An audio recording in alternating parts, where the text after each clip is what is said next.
The highest returns on capital we get as entrepreneurs is talent.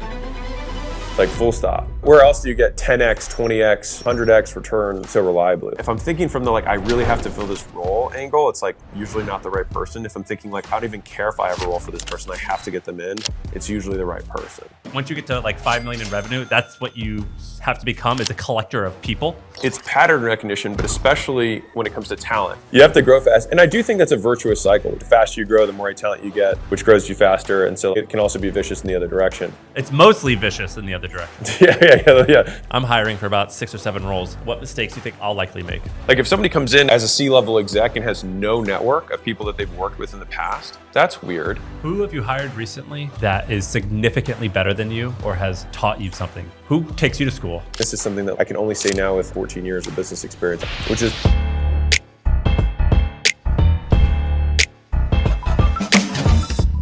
I think Shaan does this as well. You think in frameworks. I don't think like that at all. That does not come naturally to me. And whenever I hear you, or we have a mutual friend, Ryan Dice, and Ryan was like, he was like making me feel like a jerk. He was like, you don't think in frameworks? Like, how do you learn something and then think how you're going to teach it to your team or whatever? And I'm like, I don't know, man. I'm like a Neanderthal. Like I just kind of like float by life sometimes. And I just like, I don't like reflect and think in a framework, but you do that. I think frameworks happen when you have to reteach or reuse the same thought process over and over again. And so rather than re-deriving the same decision set, you create a framework to give yourself mental shorthand. And so I think it's just like I created the scaling one, like you were at the implementation workshop, like the Mozy 6 or whatever. It's like more metrics, market, model, money, and then underneath the model, there's 4 offshoots, and then finally manpower. So it's like these are the 6 reasons that people get limited in their business, right? And that was because I had to think like, okay, I have done so many Q&A calls. There is a decision tree. Like it might be more complex than I thought it was, but there is a decision tree that I'm going through. And so just actually crystallizing that. And so you totally think in frameworks, you just haven't documented them. That's my 2 cents. That's my opinion. Well, like you had this cool, like I've been watching I think I told you the other day, I was watching your content, not on tactics of making money, but on tactics of leadership and management. And you had this cool thing called the diamond. Yeah, it's great. It was like, basically for the listener, it was like, if you have an employee who's not doing what you want them to do, they don't know what you want done. They don't know how to do it. They weren't motivated, or they don't know, I think, when you want it done. Yeah, or there's something blocking them. Yeah. And when you come up with something like that, is that something that you make up, or do you read other books and you steal like cool bits of inspiration and you repurpose them for your need? So honest truth, I really don't read as much as I probably should. Almost all my stuff just comes from like me doing it and then saying, man, there's got to be an easy way to describe this. If I happen to come along some sort of, if there's some coincidence, I see that as corroboration of an idea. But yeah, no, I really don't consume anyone else's stuff for like inspiration. I have enough shit going on every day. I have tons of stuff to talk about. And so yeah, no, the management document was like, all right, fundamentally people don't do stuff for a reason. I have to figure out what that reason is. And if there's a way that I can have a framework that I can have for this conversation that makes it less like, how do I not attack the person? Right? Rather than say like, you are a lazy piece of shit. It's like, that's unlikely to be productive and also probably not the real cause of why they're not doing things. Because most people do prefer to stay employed and also prefer to, do a good job, I think, by and large. And so it's like, if we take that to be true and I want them to succeed and so do they, then like, what's getting in the way here? It's like, well, I didn't communicate that I wanted them to do this thing. Okay, well, that's on me. I didn't I told them, but then they're like, cool, I don't know how to do that. That's a training issue. Okay. They didn't know there was a deadline associated with it. It's a when problem, right? And then it's like, okay, well, they knew when to do it. They knew how to do it. And they knew that I wanted them to do it. Then it's like, okay, well, then is there something blocking them? Now, the motivation one of like, they're not motivated to is like technically correct, but it's the last one that I'll go to because most times people are relatively motivated to do it. Now, mind you, there's definitely times when that's just not the case, right? Or the how component has a more generalized skill that someone doesn't have. So I'll say it differently. Like if in order to do a role, my position is like, you've probably heard like attitude versus aptitude. And that used to bug me a lot because I was like, well, that can't always be what it is, right? Because it's really just there's a deficiency in someone's skill set to enter an organization to do a role. And so we want to hire for the small skill deficiency. If you're hiring for what people consider low skill labor, so if you run an Airbnb and need maids, or you have a yogurt shop and you need to have people who do, clean the counter and like check people out, that's very low skill technically. But in terms of hiring, you're going to hire for attitude, not aptitude. And that's just because the amount of skills required to train someone on attitude far outweigh the skills it takes to take somebody who's already friendly, knows how to show up on time, can smile, say hello, make chit chat, teach them how to use a cash register and clean the thing could take like 2 hours. Like, it's not a lot of training in order to do that role. And so it doesn't make sense to hire someone for aptitude. Like, I've worked a cash register before, but I'm a dick. It's like, well, that's not going to be very helpful. Like, I'm going to have to train you to not be a dick. It's not worth it.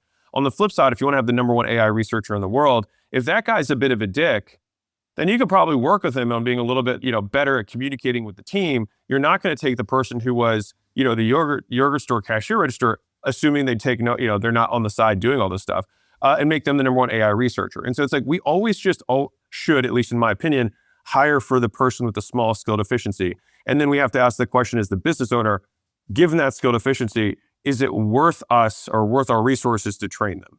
And so I take the position that I think every skill is trainable. It's just, is it worth training?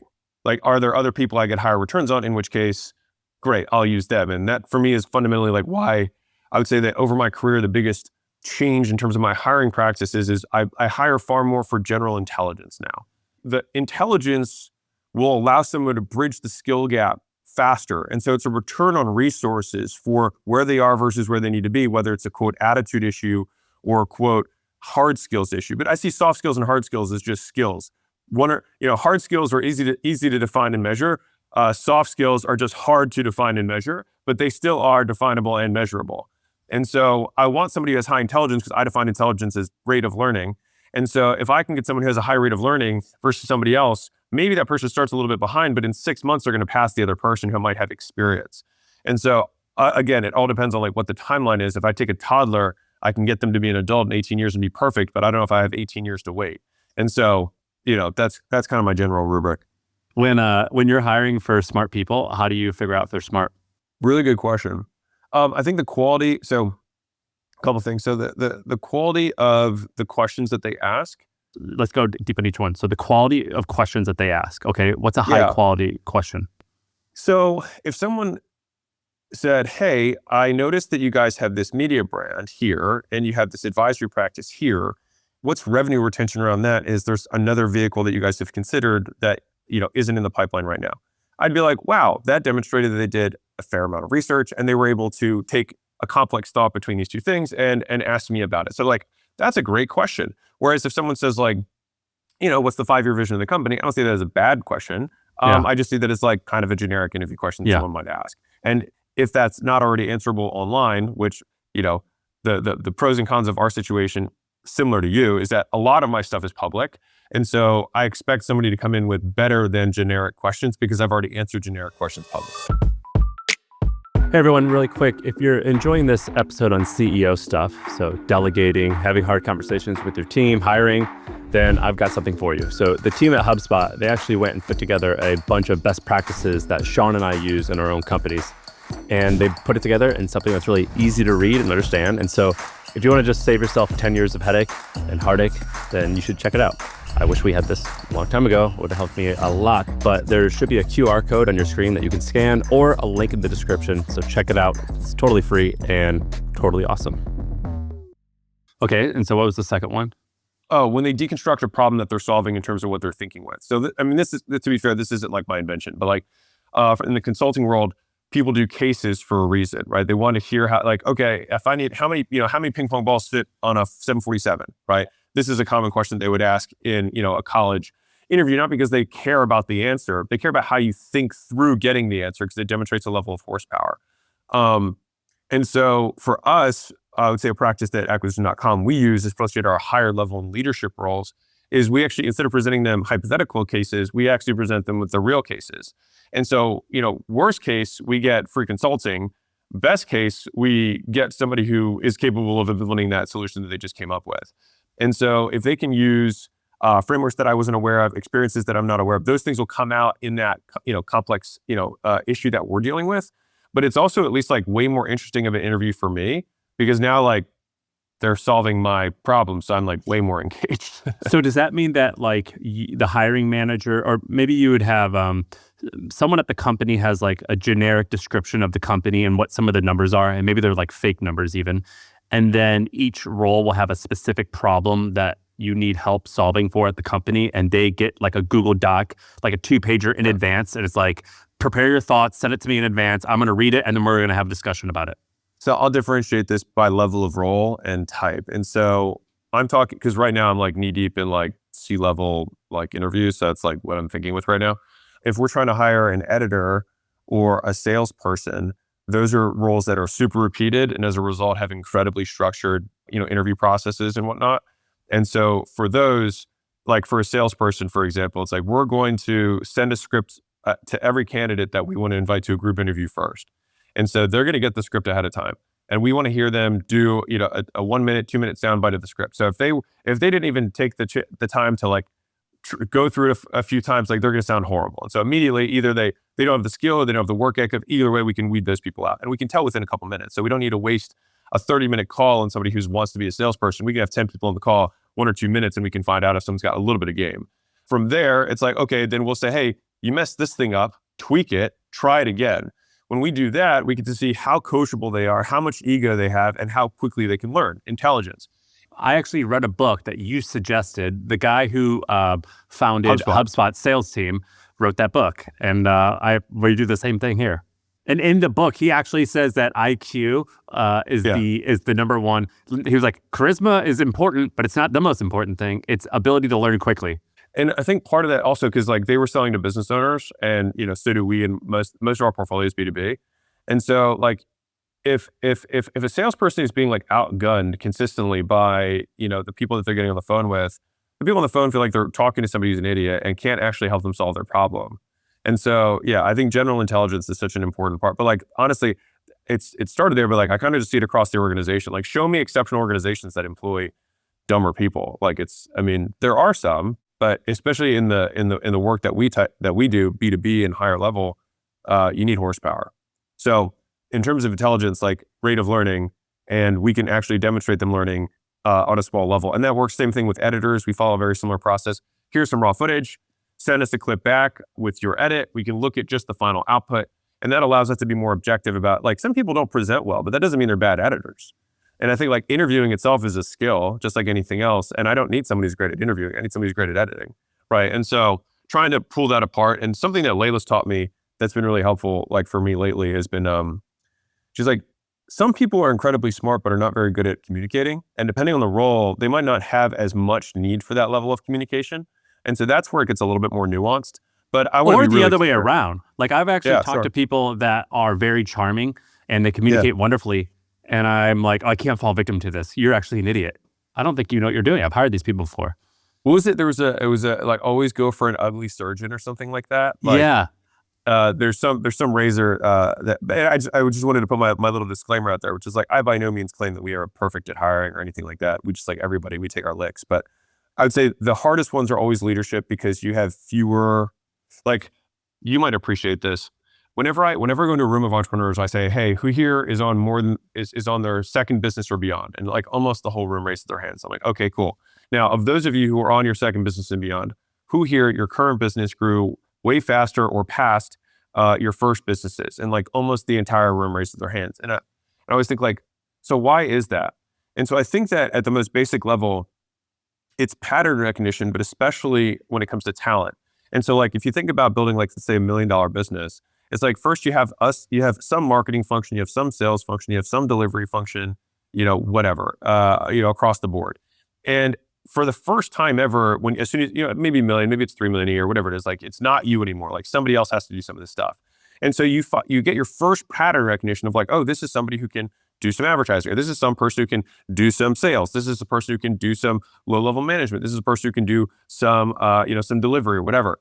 And you basically keep struggling and keep plateauing at that level until you find that one person who's like competent. And then you're like, oh my God, you could do the job. This is amazing. And then the business grows until that next level, that next constraint. And so then across the board by department, one by one, it's like you have these 6-month, 12-month periods where you go through interviews and hiring and onboarding just to see if this person's competent. And then whenever they're not, you're like, I have to start over again. And then the business basically stays where it's at. And so I think that, the more experience we've had on each of these roles of like, this is what, SDR looks like. This is what an SDR manager looks like. This is what a closer looks like. This is what a senior closer looks like. This is what a closing manager looks like. This is what a director of sales looks like. This is what a VP of sales looks like. Like, it took me time to learn each of these levels and obviously do that across departments. But then after that point, when you go at the new businesses you go after, you're not even building the business, you're just assembling it. Yeah, and that becomes that's actually quite frustrating. Not frustrating, but it's a hard lesson to learn, because if we had to generalize it, my guess is somewhere around 5 million, or maybe like $1 million a year in profit, or maybe $500,000 a year in profit. Honestly, like there's this. I grew up going to Catholic school, and there's this, like, one of the most famous scenes in the Bible is like Jesus telling Peter, is like, you're no longer a fisherman. You're going to come and work with me, and you are going to be a fisher of men. And I think, like, once you get to like 5 million in revenue, that's what you have to become, is a collector of people. And that is jarring, right? Because that's not typically why a lot of people have started their businesses. But in order to make something grow past 5 million, I don't know where that number is going to be, but you start just having to collect human beings.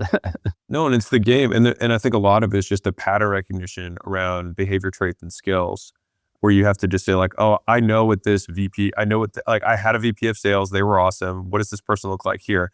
I also think, and this is something that like I can only say now with like, I guess 14 years of business experience, I'm just beginning to reap this, which is the snowball of talent, which is like, if you've had multiple businesses and you've had good outcomes and you treated people well over an extended period of time, some people start following you from thing to thing, right? And then you start to have this core team that just like, they're good. Like, and then when you do the next thing, like they're all with you. And I think that like, I don't know, but I would imagine that in 20 more years, like the team of talent of those people who just prefer to operate the way we operate and like the culture that we have and like each other, it's more like if somebody comes in as a C-level exec and has no network of people that they've worked with in the past, I'm like, that's weird. Like, you don't have anyone from all the past roles who you've worked with who either A, you think is a stud, which is weird that you don't think anyone was a stud, or alternatively, you think they were a stud, but they don't want to come to like your new thing because you're not a good leader. And so that's a great like litmus test in terms of like how good of a leader is this person, is like, who do they have in their black book? Because we need to build out this function quickly. And I'm expecting you to bring some of that to the table. Who have you hired recently that is significantly better than you or has taught you something? Because you're in the role now where you have to do all the talking and a lot of the teaching for your audience and at your workshops and with the companies that you work with. Who takes you to school? Shaan does. Sharon's your president. He's so knowledgeable on he's so knowledgeable on a lot of different things, but like, he said $2+ billion companies. And so obviously acquisition is, the third that, we're shooting for, depending on, when we have our third party validation. But basically it's like the bigger the company gets, I feel like the better he gets. You know what I mean? Like the more in his wheelhouse he is in terms of like data pipelines, infrastructure, real-time dashboards. How can we, like, how can finance get weaponized? I would say that Sharon's so good at the finance function and understanding just tax ramifications, entity structure, like just a lot of the things that for me, my acumen is on like, how do we let people know about it? How do we get them to give us money for it? How do we make sure that they really like it and tell their friends? Like that has been basically the core of my skill set. Does that everything include, that's not that? Is the last thing you said there, is that product? Yeah. Okay. Yeah, exactly. And then, but like everything outside of that, is definitely not what I would say like my core is. Like Layla's so good at that. Like a lot of what we were talking about there is me somewhat relaying Layla's, zeitgeist, or, Layla's MO around people and talent. But Sharon's so good at like enterprise value structuring, just a lot of the things that, a public CEO would be good at. And that's what he comes from. But he also is like, and I would say like from an observation personally, like the true A talent, one, they're not employees. They are partners. And they see themselves as partners. And if you don't see them as partners, then they are not A+. How do you treat a partner differently than an employee? Like, how would I know if I have a partner? Well, I think if you go to them because you're not sure what to do and they're giving you advice, to me, that's a partner. If you're constantly directing them and saying, this is what we're going to do, this is what we're going to do, there's nothing wrong with that. But they're not a thought partner. And I also use that as a great litmus test for like the true C-level executives that we have is like, do I want to talk to this person about this complex problem? If I don't seek their advice, then it means that I don't see them as a value add. And so then they're not super essential, which is not good. But yeah, so I think that, and then the other piece, and this is something that, again, I feel like I've learned more recently because I'm super deep in C-level stuff right now, but it's clouds to dirt. So vertically integrated, full stack skill sets. And so like, I think like the best sales leaders can go, like they can hop on the phone and get a cold lead to book an appointment from an SDR level all the way to building sales strategy of like, which starts to merge into marketing, right? It's like, what kind of messaging do we need to look at? What kind of avatars have the highest likelihood of buying our stuff? How can we weave that into our process and our scripting? How can we, cut our training time and onboarding new rep? Like they're really thinking about the sales organization, but they can also do almost every job. And I just have yet to find like truly exceptional people that aren't full stack.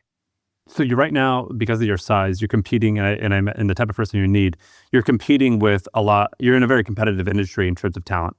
Yeah. And so I imagine you're competing against some of the AI guys. You're competing against a lot of tech companies, and the value and PE and the value that they provide, I had to guess, is just lots and lots of money, which I think you have the ability to do that. Yeah, we pay well. But they also have the ability to offer like equity for this like lottery ticket, maybe. I don't know what else, but I'm sure there's many things that they offer that you can't. What do you have to offer to them other than market rate or above market rate money? Yeah. It's growth and impact. Like if you were to ask everybody in the company at acquisition.com, what's the number one thing that they come for? It's growth. Like none of those companies are growing, like not none. So a lot of those companies aren't growing at the rate that we're growing. And so there's so much career advancement and opportunity. We are very meritocratic. And so like anyone can come here and move up independent of age, even independent of tenure. Like we had a guy who came here 90 days ago and got a very large promotion after coming in at a pretty high role already, just because he demonstrated he was great. And we're like, great, we have this opening. We think you'd be the best fit. And the growth is the revenue of the company, which then means you pull people up to higher roles. Yep. So then basically, in order to attract A+ talent, you have to grow fast. Yeah, I mean, exactly. You have to grow fast. And I do think that's a virtuous cycle, which is like the faster you grow, the more talent you get, which grows you faster. And so like it can also be vicious in the other direction. It's mostly vicious in the other direction. Yeah. You're shrinking and you have no money to give people. Yeah, it gets tough. But or like a lot of businesses are like growing only 20% a year. I don't know, some like fine but mediocre number, and it's like, where do they start if they don't have growth not growth in terms of just the money to pay people, but growth in order to impress the right people to join them? I think it all depends on like the opportunity and the level of like the pool that you're competing against. Like if you are an true AI, company, it is super competitive. On the flip side though, like if someone's going to start a new division for us, I can just say like, I can guarantee you demand. Not a lot of people can do that. And so like, it's not a question of whether this will work or not. Is this the best use of the demand that we have? And so it becomes an opportunity cost question. But a lot of people, in some ways, it's less risky to come to ACQ because we have so much demand and there's so much opportunity. That's basically it. Like if you're working for Jimmy, said, use a different brand, like Mr. Beast, like he has virtually a limitless demand. And so if he said, hey, can you help me spin up whatever, pick a random thing. If Mr. Beast was going to say, hey, let's start an umbrella brand, it doesn't mean like he for sure will sell umbrellas. It's just not the best use of his resources, right? And so it's like, we need somebody who can come in, recognize the best vehicle for the demand that we have, and then be able to obviously execute it on it. But a lot of people don't have that like built-in guaranteed, they just don't have that. And so that becomes actually significantly riskier despite, what other quote perks might exist. And so it's like, you have guaranteed demand, you have basically guaranteed growth. As fast as you can grow, we can grow. And we also still pay exceptionally well. And so with those three things put together, we can get very, very good talent. And there's also people that are just very mission driven. Like we have a lot of people who come in and are like, I've consumed your stuff for years, and I saw the recruiter reached out to me and I was stoked. And that was it. Like there's just, in some ways it's like, private equity number 17, it's like it's just commoditized. Like their business is commoditized. It's just not that interesting. And so they have to compete on price. And so their price is their comp. Whereas if you have a value proposition, like what's the grand slam offer from an employee perspective rather than a grand slam offer from a product perspective, because it's still the exact same process of acquiring talent as it is to acquire customers. It's just a reverse funnel. What mistakes do you think most people make when it comes to hiring? Oh man. Or maybe you could Gosh. say, maybe answer it differently. I'm hiring Yeah. for about 6 or 7 roles. What mistakes do you think I'll likely make? Well, what's the role? Or what are some of the roles? Yeah, so we could say, what's like a salesperson? That's a simple one. But I'm hiring other roles. So I'm hiring chapter leads. So we have 13 chapters that my business is based in, and we're hiring people to manage each chapter.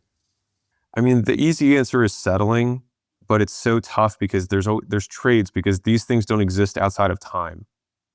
It's like I have to fill this role, and I want to find somebody, especially obviously for us at the C level, because that's what's top of mind for me. Is like I have to have somebody that when I'm on the phone with them, I'm thinking I have to have this person. And if I don't have that, but I'm like, man, I really need this role.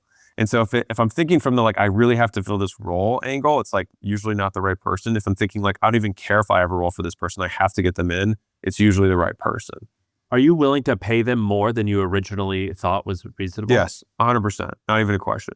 Have you ever been like, I got to come up with enough money? Like, I hope I can get enough sales to afford this person, but I have to have them. I haven't had the second part because we're a super cash flow positive company. So like that hasn't been a problem. I mean, fundamentally, as long as I can just pencil out the ROI of the role, then yeah, I'll do it. I mean, it's just a return on capital. What's your desired return though? Amazing. Oh yeah. Well, it's like, I mean, I Does still Google think the Sheets allow you to put amazing in? Equals yes, amazing? Mine do. I think the highest returns on capital we get as entrepreneurs is talent. Like full stop. Like where else do you get 10x, 20x, returns, 100x returns, and can do so reliably? Like talent is one of those places you can do it. I will also say that typically the higher up the org, the higher the arbitrage. Are you fast to fire? We continue to get faster. I'll say that. I think we get faster.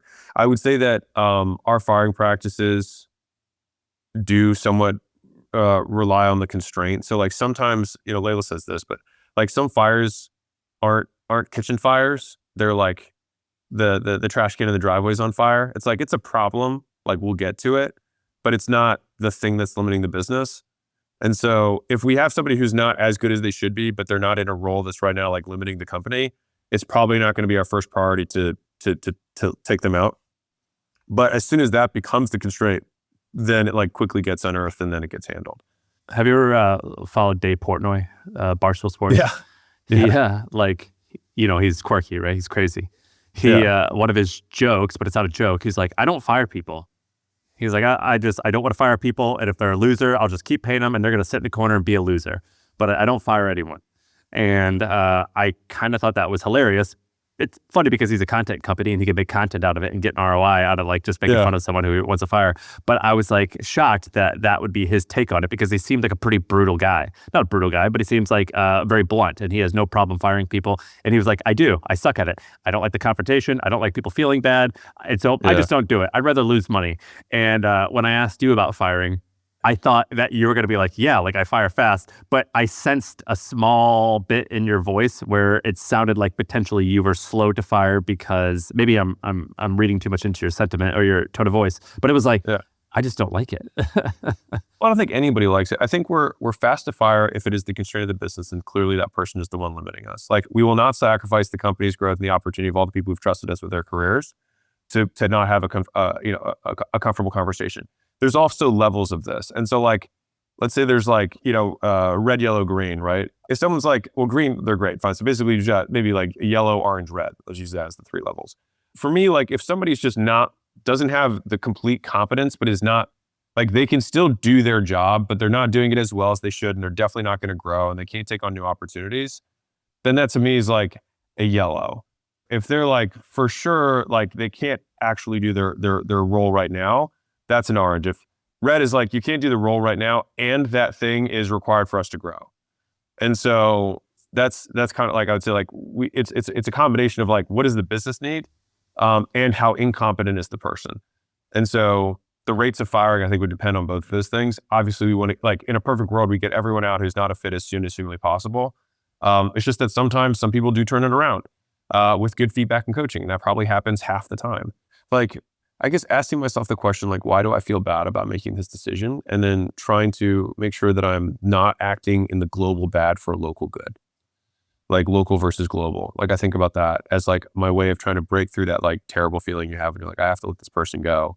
It's like, well, if I don't, I'm choosing short-term comfort over long-term discomfort.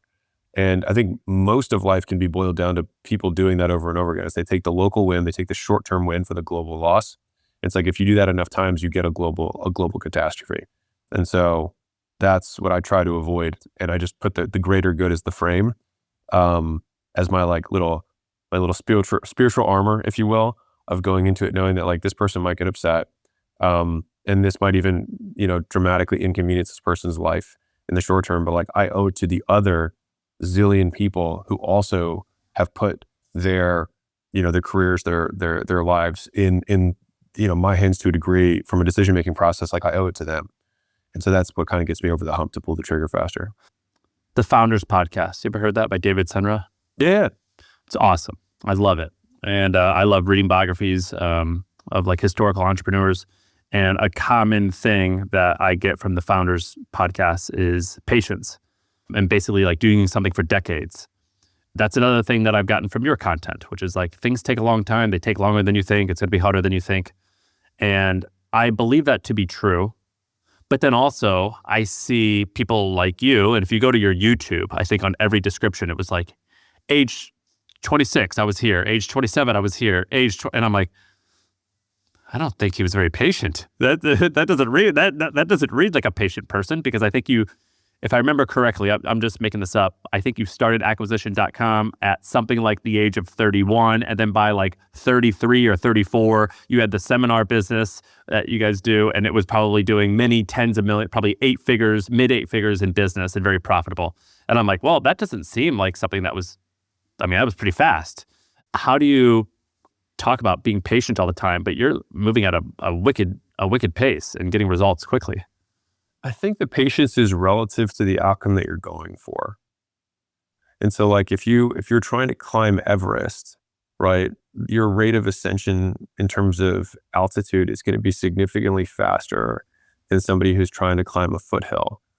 The percentage growth might be the same though.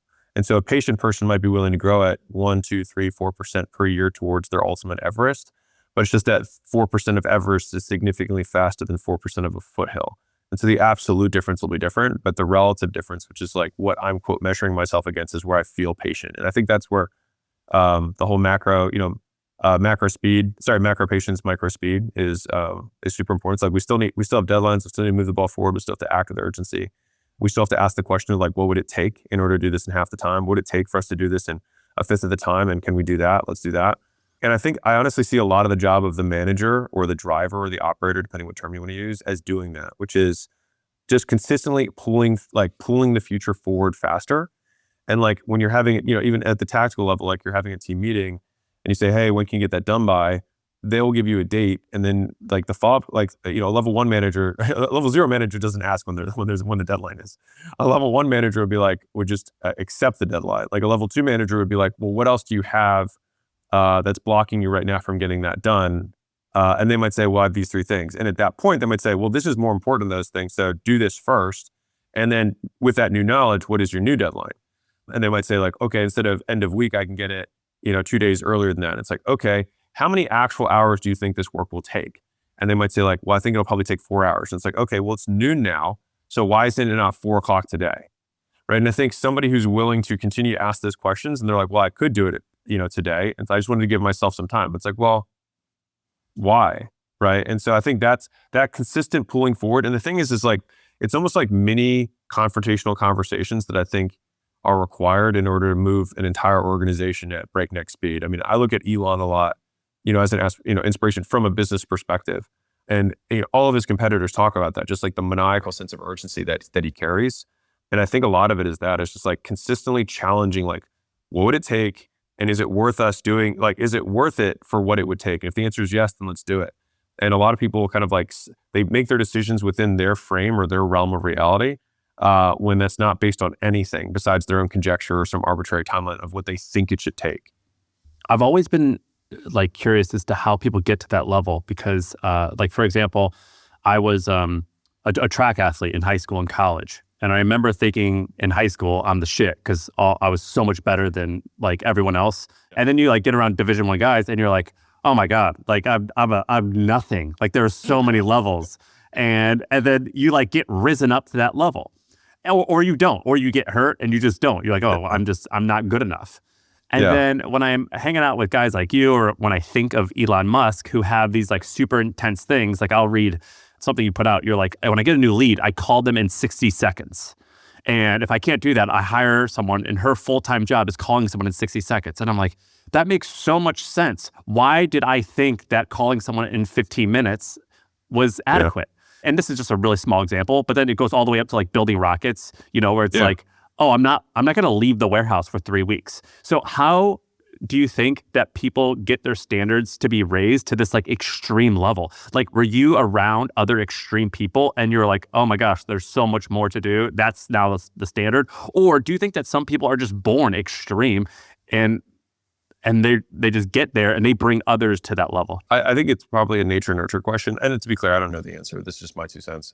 I've always been a really intense person. Like my father, my whole upbringing used to always say like balance. He's like, you're so unbalanced. You're so unbalanced. Because like as soon as I'd find something, I would just want to do nothing besides that thing until I had like finished it or, whatever it was. And so I do think there's a component of that. The other aspect though is like, I for sure have had, call it beliefs broken, frame shifts from people who were ahead of me. Like me even observing Elon, it stretches the horizon of what, I think we can accomplish. And, it's actually in some ways very refreshing to think like, okay, where was Elon when he was 36, right? Versus, 56 or whatever, however old he is now. And he's had such an exponential like crescendo in his career that to me, it's actually very like inspiring that it just takes time. And a lot of I think what takes time for entrepreneurs is there's just so many skills required to be a good entrepreneur.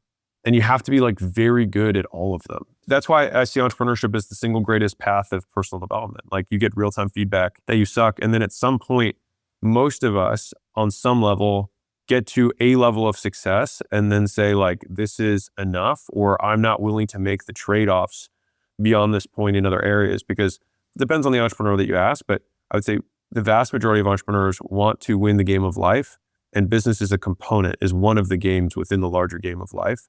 Some people get lost to whatever game they're in, or they just consciously choose that game is more important to them. I mean, like Steve Jobs accomplished a lot. I think there's been a lot that's been documented about his, personal life suffering, as a result of his professional career.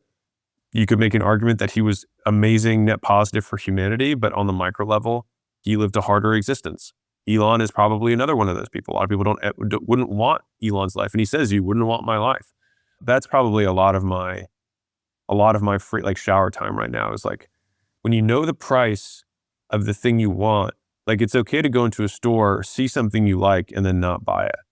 Why are you questioning that now? Is it because you just had this huge launch and you like hit a milestone that you're like, oh my God, I wanted this the whole time and I finally got it, and maybe I didn't want it as much as I want? Or do you feel... Yeah.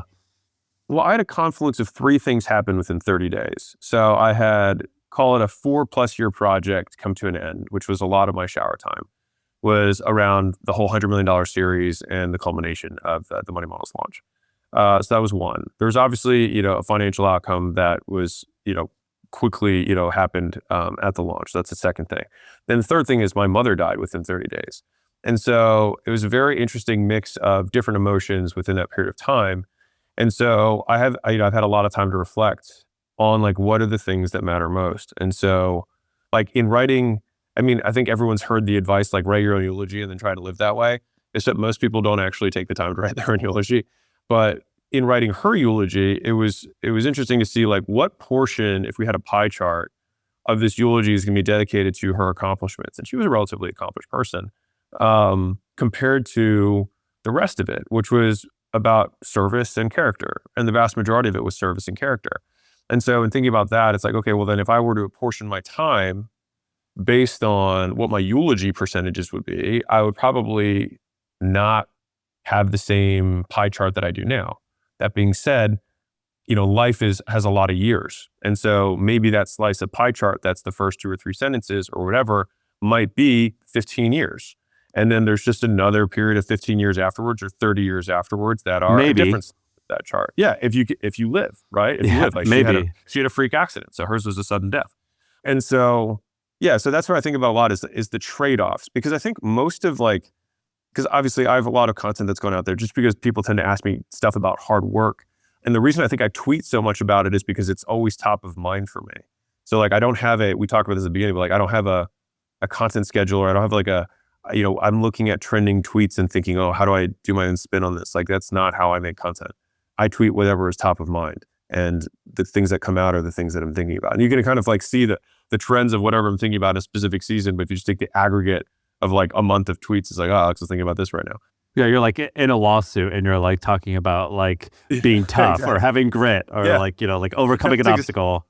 Yeah, like people betraying you and like all this stuff has been a part or you're of making all this money and it's like gratitude, you know what I mean? Yeah. And so I think there's two things that I think make entrepreneurship hard. Number one is uncertainty. It's just the absolute kind of like soul crushing uncertainty that is always present throughout your day, every day while you're making decisions. And it's just always this idea like you might lose and you don't know. And then the other component that makes it so difficult is the known quantities that you believe that you're going to have to trade in order to get the unknown. I guess there is some uncertainty there too. The unknown upside. And so it's like we can always quantify the downside, the thing that we trade, and we cannot quantify the upside. And so I think about that a lot because I think a lot of entrepreneurship, a lot of entrepreneurs that I see, especially common with like, the lifestyle entrepreneurs, because I get tons of flack from that community, and that's okay. Like I just see that as like, we all get to whatever level that we're willing to trade for. But I just see them as trade-offs. And I think most of the regrets that people have are wanting the upside from a decision or a path not taken without taking into account the downside that they didn't suffer. What's the pie chart like now? I mean, I think for now it's almost entirely business. I would say like I probably have 15% that's probably dedicated to like marriage stuff, like marriage Layla stuff, and probably 15% that's dedicated to like health stuff. So I'm probably like 70% work, 15 health, 15 marriage. What do you think when you're thinking about what it should be? Do you ever think like, well, I would like to try on this style or this? Yeah, I think I would love to see a world where like 25 to 30% is business. I'd love to see what happens there. I also think that there might be like, and I say this understanding like the position that I'm in to say this, which is I'm approaching a point where more hours really doesn't, like, so much more of it at this point will be the leverage of the decisions that I make more than the work that I do. And so I think I'm feeling that transition right now. And so it might be, that could have been earlier though. I mean, I just feel it now for whatever that's worth. He's got a good team, I guess. Yeah, the team is getting better and better and better. We have a huge amount of true A-level talents coming in. Very excited about that. But yeah, a lot of the leverage is on the decision making, and maybe it's just that some of the bets that I made 5 years ago have come to fruition and have paid off, which then just give more leverage, right? Because I mean, fundamentally, output is just volume times leverage. And so, I mean, I could maybe make the argument if I did even more. Elon still works a lot, so if you do a lot of volume and with a lot of leverage, you build rockets and build trillion-dollar businesses. So like, I don't say that thinking that I'm somehow immune to it. 25% business. What else? Oh, it would probably just be a more even spread. It would probably be like maybe 25%, I think health would probably be still around 15-ish%. I might change what I do there, but I think I have an appropriate amount from the health category. I assume I'll bucket Layla as just family. Yeah. Wife et al. I just think the percentages will change. You know what? I'll just say that. I don't know what they are. I think they will change from what they currently are. I feel confident in that. What's a non-business pursuit that you'd want to put in there potentially? I don't know. And I think I need to create the space in order for that to get filled. Like I don't think I will have a difficulty in finding things to fill my time. I think I don't know of you to have any. We're buddies, but we're not terribly close. But I've never. We're not that close. Well, we're like I would say we're friends, but like we've known each other for off and on for a couple of years now, and I've never seen you show interest in hobbies. Like I like history. I like buying clothes. I think clothes are cool. I like cars. I like motorcycles. Like I have like hobbies where I'm passionate about X, Y, and Z, but I have never heard of you to like anything other than your wife and working out and business. Yeah, those have been my big three. I would say that I would define myself as, for the first time in 15 years, not even 15, because I wanted to start making money when I was like 15. So I guess it's been 21 years. It's the first time in my life where I've been open to having other priorities. I don't know what they are. Like straight up, I don't know. I don't know what they will be. And maybe I'll just discover that I like the life that I have now. But it's the first time that I've been like, I am open to this mix changing. Andrew Ross Sorkin, he's got this new book called 1929. I'm in the middle of reading it. I think you read science fiction, right? Yeah, it's just purely. Yeah. I like science fiction. I like some of the more popular ones, but I'm a big history guy. And this book, 1929, it's about the Great Depression and how it came to be.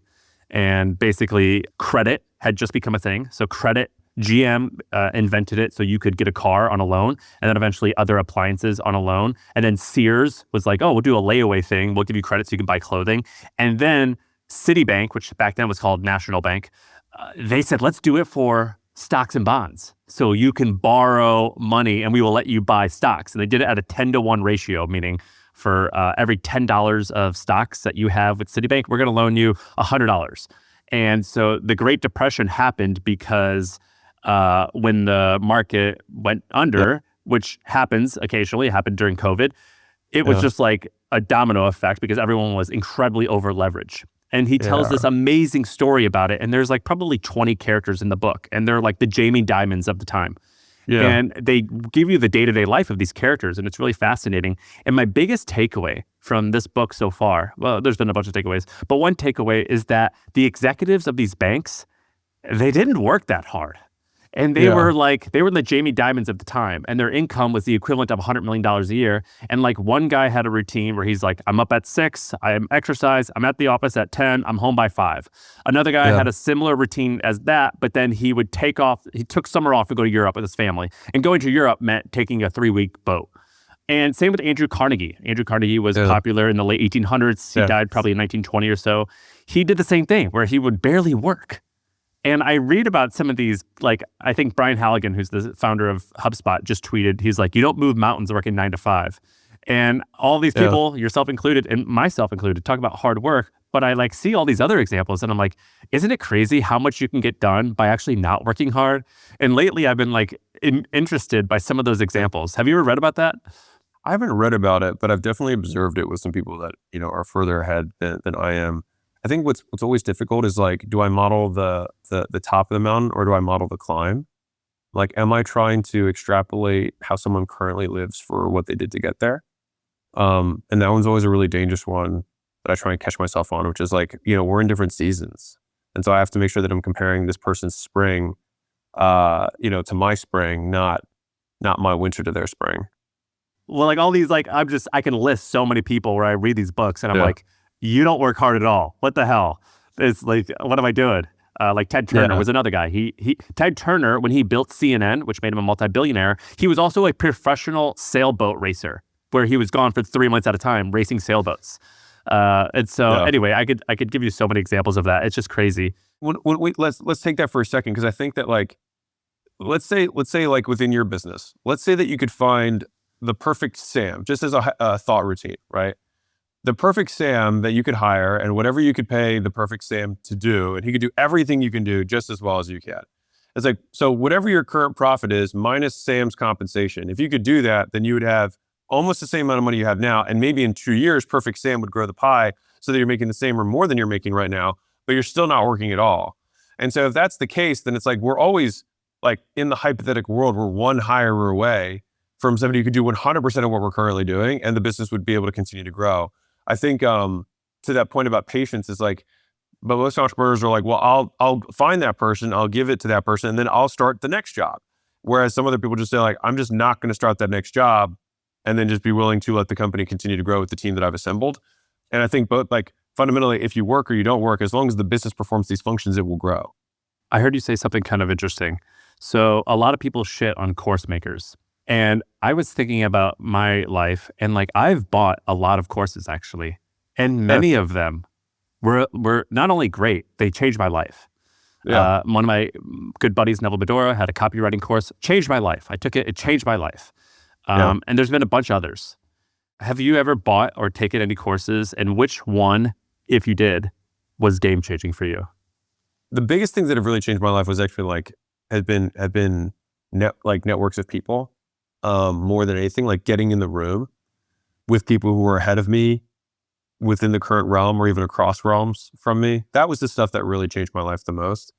For sure, from the tactical level, books, courses, things like that, workshop seminars, like those things, absolutely. Like I am a product of the alternative education world. Like I have no reservations about that. I am. Some people were able to learn on their own. I was willing to pay to learn from people who were ahead of me, and it was more than worth it. But I think that basically there's two types of knowledge, right? You have declarative knowledge, which is knowledge about stuff, and then you have procedure knowledge, which is knowledge how to do stuff. The courses and DIY stuff is predominantly procedural, which is here's how you set up a landing page, here's how you write copy, here's how you structure a video sales letter or whatever, right? And then there's I see that the networks and affiliations, and when you meet people who are further ahead of you, those are where you get their quote beliefs broken. That's where you learn about stuff that you didn't know was possible. And that about stuff could be like, I didn't know you could work 4 hours a week and make that kind of money. I didn't know that real estate worked that way. I didn't know that the insurance industry was so profitable, or whatever it is, right? And those were, I think, where I had my order of magnitude increases. So say like my incremental increases in business were always just, developing more blocking, tackling skills. Like I have to learn how to do a webinar. I have to learn how to do a sales call. I have to, all these things. But where the the large step function increases have been through association with people that were just way further ahead, and we were like, hey man, let me tell you what the next 5 years looks like if you keep doing what you're doing. This is what you need to do instead. Who's on your list of people who you'd kill to meet and spend time with or shadow for a day? Most of mine are the obvious ones. Like I'd love to shadow Elon. I'd love to shadow Zuck. I'd love to shadow Bezos. I'd love to shadow, honestly, I'd love to shadow Bezos like 10 years ago. Because actually, I'm not even sure what his working, what he's doing next. He's got Blue Origin and he's got, other things. I think he's got other things going on. But so, like people who are in the thick of the game, I would love to, because a lot of it is just like, how are they, what frameworks are they using to think through these decisions? Because they've made these decisions a bunch of times. So like, I would love to just get that framework, because if I could apply that to my current state, then I would move faster. I hear you learn these frameworks, and I'm like, man, that is crazy that he is memorizing this stuff, but not just memorizing it, but when I hear him talk about it, I believe that he actually uses this in his day-to-day life. And I would like to get better at that. I'm just amazed at how much information you retain. Thanks. I think that if you are not good at predicting what is going to happen next, life will be hard for you. And the better you get at predicting what's going to happen next, the more you will get what you want. And so then being able to predict what's going to happen requires an accurate framework of how reality works. And I think that that's where, if you've lost everything and then you can rebuild it again, it's because you accurately view reality and it wasn't luck. You can redo it again. And so for me, I think a big part of it was like, or still is, I find like the most people don't know what they're saying most of the time. Like the vast majority of people spend their time regurgitating and reparroting things that they never thought about and saying words that they don't understand. Because if you ask someone when they say, hey, I think you should do this, I would just say like, define that. Or like, hey, my goal is I want to insert thing. Like I want to feel great about myself. And I'd be like, well, what does that mean? And then they can't define it. I'm like, well, no shit, you haven't hit it. You can't even define what you're going for, right? And so I think that the single greatest razor that I have for defining reality more accurately has been removing all sentiment, emotion, and quote psychology from the equation and only looking at it from a behaviorist frame of what can I observe, and just saying like, and so basically like if you were to alien comes on Earth, or a toddler, depending on how you want to see it, and say like, hey, what does trust mean? Right? Like, hey, you're not very trustworthy. I'd be like, well, what does that mean to you? Right? And most times people will just say like a bunch of nonsense back to you. And it's like, well, of course you don't know. Like, and so I find that that's most people, and that's why they can't communicate well. And as a result, they don't receive communication well from the world, because they don't, like, it's two people saying words that neither of them understand. And then they just roll a dice to see if they get what they want. And that's how most people live their lives, which is why they don't get what they want, because they didn't define what they want. Like the beginning of every one of my books defines terms. The beginning of every legal document, there's a recitation of definitions. And it's like, you need that in order to be precise about what you want. What's that mean? So like defining what a win would look like, what does success look like, what does a fail look like? Well, those are like the I would say like the big obvious ones. But underneath of that is like the day-to-day life that you have. It's like you ask your wife, it's like, I'd like you to be more loving towards me. It's like, well, what does that mean? Like for real. Like what is you saying the word, I need you to love me better mean? Does that mean, hey, when I walk in the door, can you come and give me a hug? That's observable. I can see that. A court witness could say he came in and did that, right? And so, but like, again, this is like getting as granular as everything. If we just bring everything down to what is observable in reality, then we can all get to agreement. That's where like, I think the content that I have somehow seems both the same and different from the stuff that's out there. They're like, man, I listen to Hormozi about marketing stuff and like, he says things that I know, but he says it in a different way. And it's like, well, it's because I just think about like, okay, well, what is selling, right? And then a lot of people are like, it's a transference of feeling between two parties, over a bridge of trust, right? And I would say something like that 15 years ago. And I would yell at it as a salesman. I'd be like, dude, sales is just a transference of belief over a bridge of trust. It's like, that sounds amazing. There's nice visuals. It's like, but what the fuck does that mean? Like, how do I go transfer belief over a bridge of trust? I'm like, go transfer belief over a bridge of trust. And they're like, I don't know how to do that. It's like, of course you don't. Of course you don't. I don't either. Right? Of course you don't. A bridge. I need a fucking bridge. Who's got a bridge? Yeah. And how do I give them this belief, right? And so it's natural to use shorthand with language because it's faster to transfer ideas, except neither party defined the term. And that's where a lot of, quote, miscommunications come from. And so I think to be an accurate communicator, it's like we have to define terms before we can actually engage in this conversation, which is annoying for some people, but it's also required if you want to have like effective communication. And so for that whole like salesperson thing, it's like, well, what is selling? It's increasing the likelihood that someone makes a purchasing decision. Done. That's all it is. We just increase the likelihood. And so that is your job, is to increase the likelihood to make a purchasing decision. And we know that there's a number of variables that affect that percentage. And that's what the ones that we can affect, that we can observe. And I think we just leave it there, then we get all of this hullabaloo and all of the manifestation and the synchronicities and the energy and all of this crap out of there. And maybe that stuff's true, but I can't see it. So how do I transfer it? I don't know. And so I just talk about the observable world, and it has made my life so much better, and my ability to predict what's going to happen next so much better. Dude, this is why I like, by the way, Dale Carnegie, How to Win Friends and Influence People. Very tactical. So like the takeaway that everyone will have for that book, well, at least one of them will be, you say someone's name. Say someone's name because that's the most beautiful sound in the English language. Very tactical. And another really tactical thing that I love reading that more people should do, particularly if you work in the internet world, old school direct response copywriting books. So Claude Hopkins, David Ogilvy's a little bit newer, Joe Sugarman's a little bit newer, Kennedy. I love reading those books. Those books are my favorite because they are the most tactical, but they also teach you about life. They're also great writers. You know who's the best, I think, is Felix Dennis. Have you read Felix Dennis, How to Get Rich? Yeah.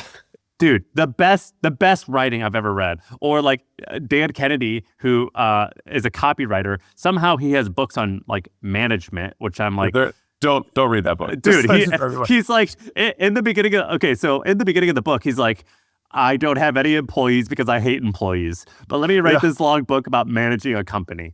And I read it and I'm like, you are a quack, man. But some of your advice is actually quite good. But he's so good at telling these stories and he makes them tactical, which is what a really good copywriter does. And so it becomes quite actionable. Maybe you're going to take the wrong action, but it's very actionable. Do you ever read those old school copywriting books? No, I did when I was in my like Rocky Cut Steven of Learning Marketing. I read all that stuff. I haven't read much of it lately because I feel like, like the Midwit meme. Yeah.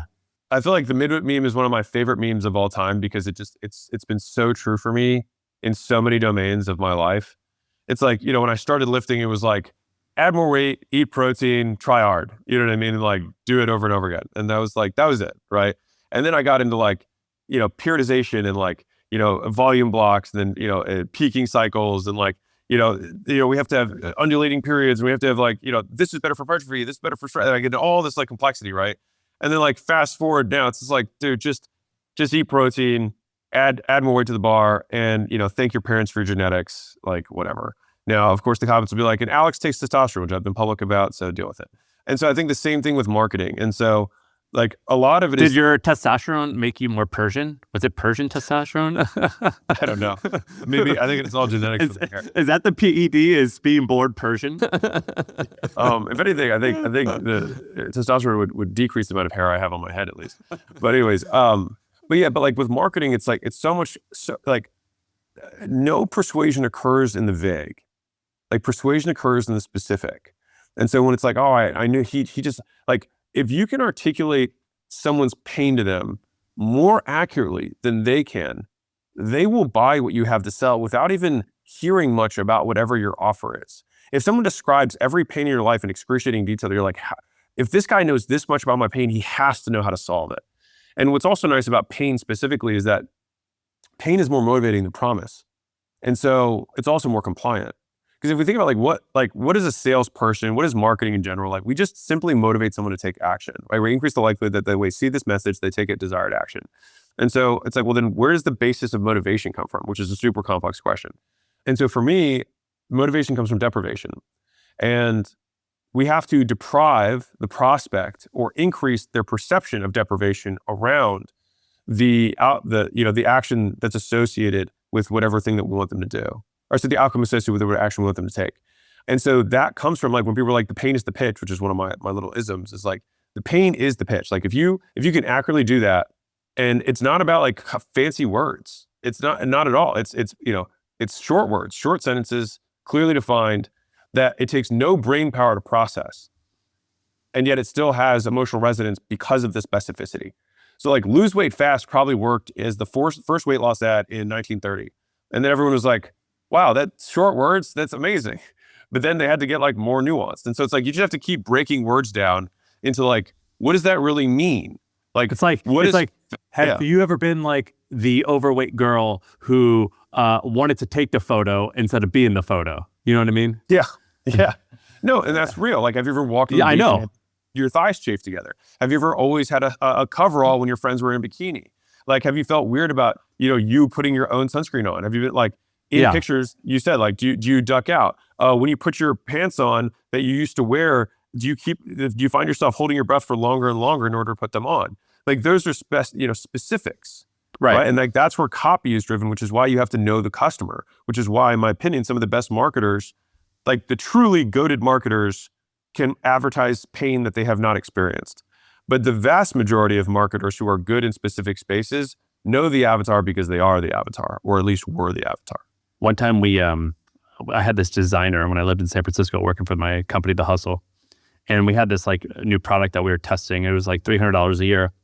And she made this beautiful page. And I'm like, you guys are insane. The design of this means nothing. And they're like, what do you mean? They're like, I spent so long on this logo. I'm like, oh my God, watch this. And I like wrote out a Google Doc. And then at the bottom of the Google Doc, I had a link to an Eventbrite page, because that was the fastest way I could create. Like, I was like, this isn't actually an event, but it's just the easiest way that I can accept your money. And once I get your money, then I'm going to send you the product manually. The most jankiest thing ever. We drove something like $5,000 of Facebook ads to each of the things. The pretty one it was like next to nothing. Just the Google Doc, I made $50,000 off of, I think, only $5,000 in ad spend. Yeah. And I'm like, please listen to me. Copy matters more than anything. Now, if you can marry copy with good design, then that's ideal. And I was like, go and look at I don't know, man, go look at like Apple's page for the iPhone. Like, it's the most known product of all time. There's tons of words, and also there's tons of images. And an image, it really is worth 1,000 words. Or I was like, go look at Kindle. Go look at the Amazon listing for Kindle. You literally only see copy. There's 10,000 reviews, and it's just copy, copy, copy, copy. Copy is the way to go. And I was trying to convince my team, and that was like the final example where I was like, I told you, just good words can sell way better than anything else. Yeah, I agree. Also, I actually think that that's true with content as well. Like, if you're an educator, to be clear, if you're an entertainer, that's different. But like, if you're an educator, which most, B2B, anybody who's a business, most businesses are, if they make content, is more on the educational side. Whether you're a plumber or otherwise, like, you tell people about toilets and then people buy your stuff, right? I did this experiment with my team because sometimes my editing team gets they get cute, they want to get fancy. So I said, hey, this next one, we're going to do the entire thing on an iPhone. All right, so the whole thing is on an iPhone. The audio is crap. It's shaky. A guy's holding it. No tripod. Like, no, that's all it was. But it was just about like a concept that I knew was going to do really well. And it got 1.7 or something, almost 2 million views from that video. And I was like, we spend so much time in post on some of these videos, and like, it doesn't matter. Now, it might matter a little bit.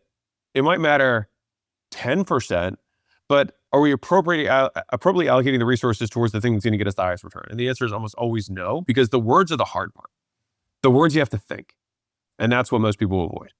Last time we talked was about 10 days ago or something like that. And I needed I wanted to talk to you today because I enjoyed our conversation. And I was like, I don't want to plan. I just want to have a conversation with Alex. And like, Arie made a joke. She was like, I want you to talk in sound bites. I was like, that's the exact opposite of what I want. I don't want you to talk in any sound bites. I just want to see what's up and just catch up with you. And I'm happy we did that. No, I am too, man. Arie, if you want, I can just read like 5 tweets in a row and then Sam can react. Yeah, you're a fortune cookie. That's what you are. Yeah. You're a fortune cookie. Would that be better? I'll just Wait, read so is that really your writing process? Do you just like write like one sentences?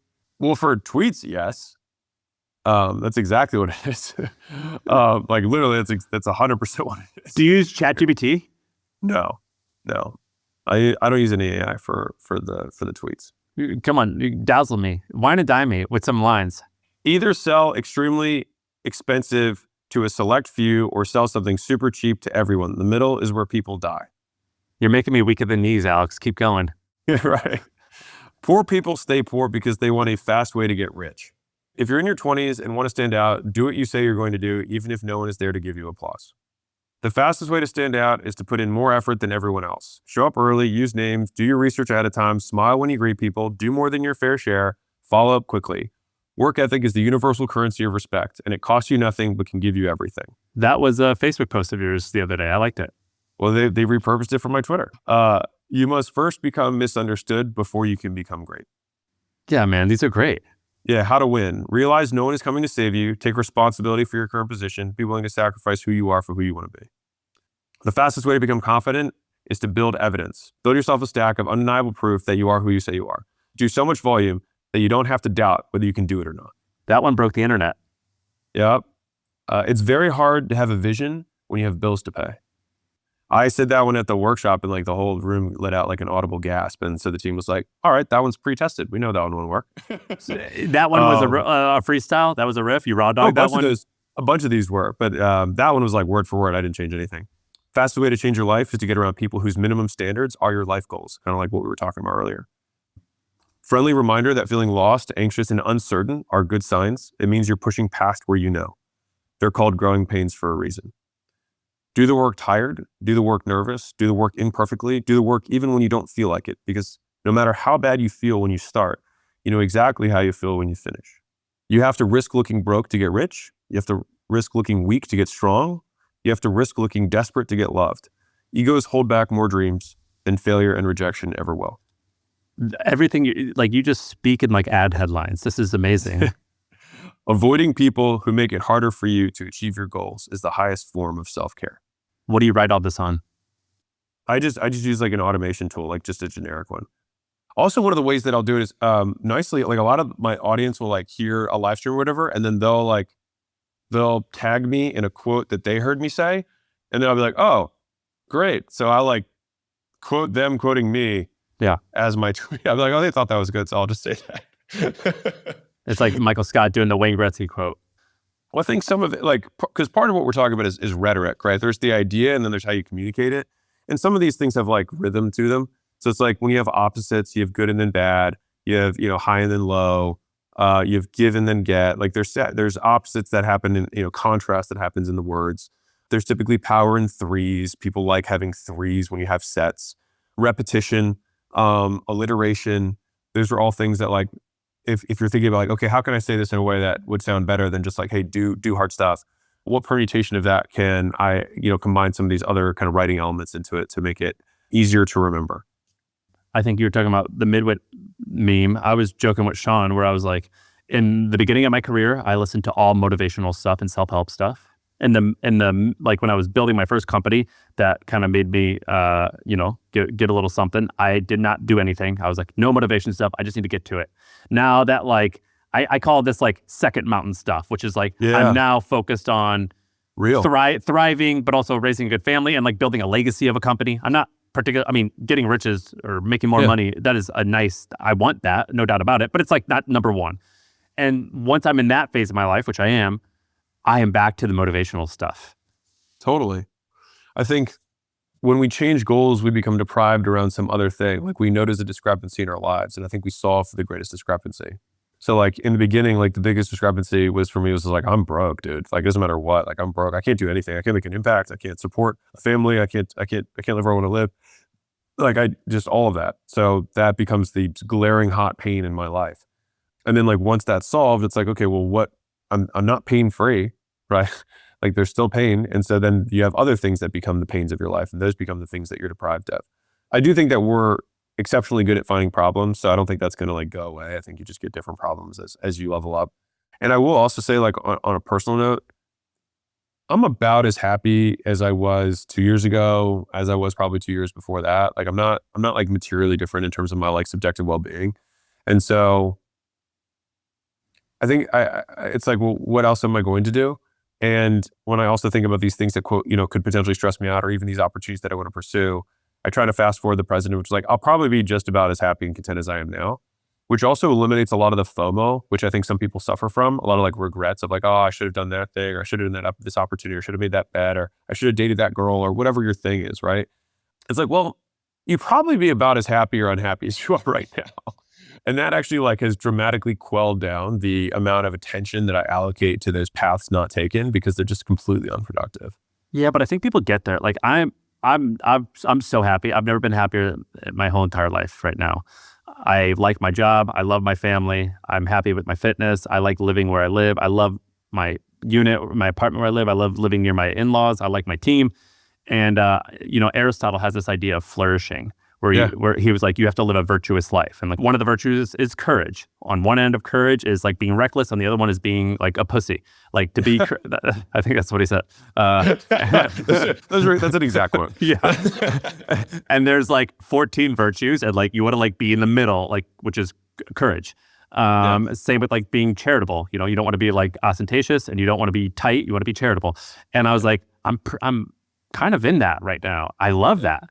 And so I'm happier than I've ever been. And I think that you have to get, and what Aristotle also says is you need money to do that. He was like, you don't need a lot of money, but you need enough money to own things that make you happy, that are beautiful. And you also need enough time to have leisure time, because leisure time's important.